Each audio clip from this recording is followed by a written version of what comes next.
Welcome back, folks. McLaurins Welding. About to do a run. I'm working on another project, charcoal grill, 275 gallon barrel. As you can see, I already got my axles bolted on, welded up. Now I'm finna cut my charcoal tray out. This is where you're gonna load or unload your hot coals, wood, charcoal, whatever, with a shovel or whatever you prefer. I got a line. I got a 4-foot line, 4 by 8 foot rectangle cut out. You already saw my Everlast. I'm using my Everlast 60 amp gun plasma cutter. Let's see how this cut goes.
Let the gun cool off.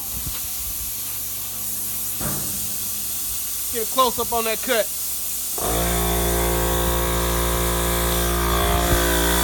Turn that loud compressor off so you guys can hear me.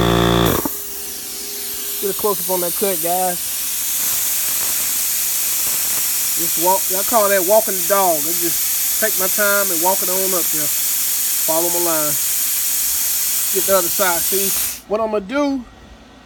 I'm gonna keep this. I'm not gonna cut it at the edge right here yet. I'm gonna start my cut right here. Start my cut right here.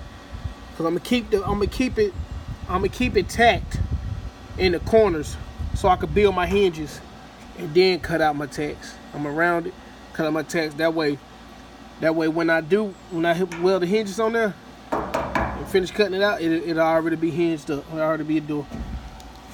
I could go in and fix my latch and everything, hinges and latches, before I take the whole cut out. So I'm gonna just come across, go up.